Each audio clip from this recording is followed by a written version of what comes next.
बिस्मिल्लाहिर्रहमानिर्रहीम अस्सलाम वालेकुम welcome back to my channel. कैसे हैं आप सब? उम्मीद है सब खैरियत से होंगे। आज आपके साथ केचप की रेसिपी शेयर कर रही हूँ।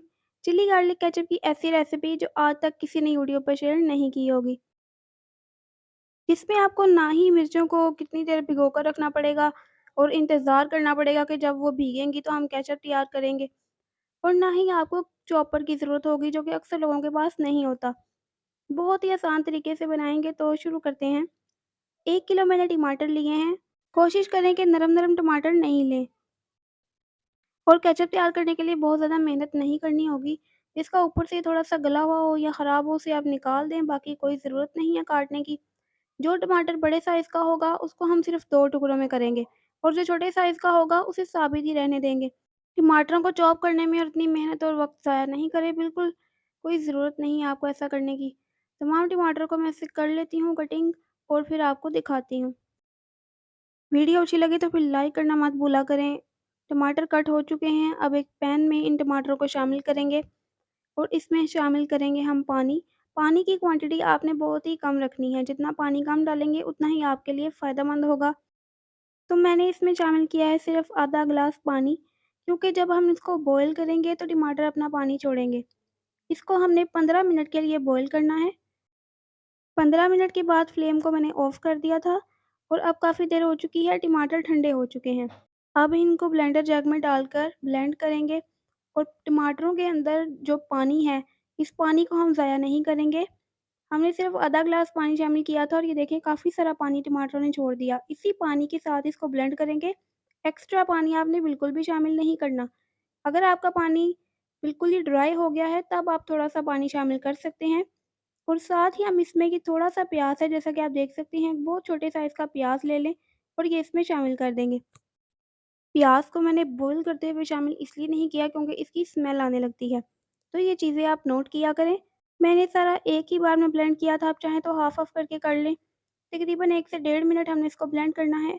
अब एक बाउल ले लें और स्ट्रेनर ले लें, इसमें हम इसको अच्छे तरीके से छान लेंगे। इसके कुछ बीज और कुछ छिलके रह जाएँगे, जिन्हें हमें छानना है। जब हम बॉयल करते हैं तो छिलका सॉफ्ट हो जाता है, हम छिलकों को अलग कर सकते हैं, लेकिन उसमें साथ में गूदा भी अलग होता है, तो इस वजह से मैंने नहीं किया।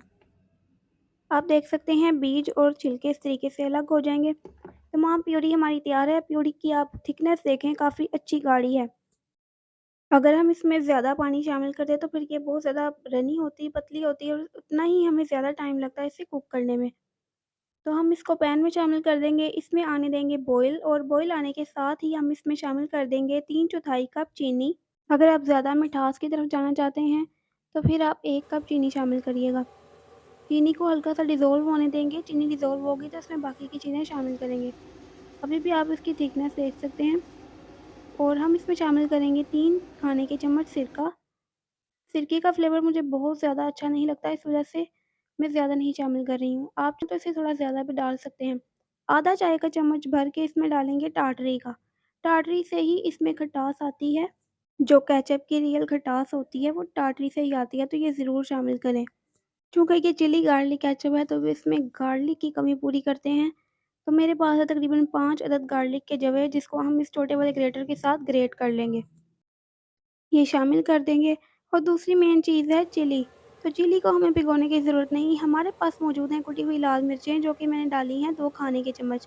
अगर आप बहुत ज़्यादा स्पाइसी पसंद करते हैं तो आप 3 खाने के चम्मच शामिल कर लीजिएगा। अब इसको मिक्स करेंगे, और थोड़ा-सा हमारी जो मिर्चें हैं और जो हमने लहसुन शामिल किया है, उसको थोड़ा हमने सॉफ्ट भी करना है। तो हम थोड़ा-सा इसको पकाएँगे।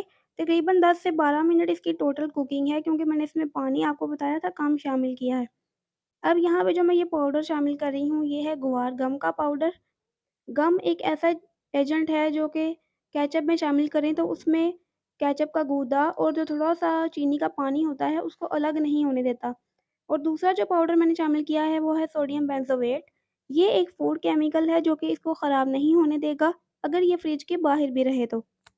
इन दोनों की क्वांटिटी बहुत ही कम इस्तेमाल की जाती है, बहुत ज़्यादा इस्तेमाल नहीं किया जाता। तो 1 चम्मच का 8वाँ हिस्सा 1/8 टीस्पून मैंने लिया है दोनों चीज़ों का।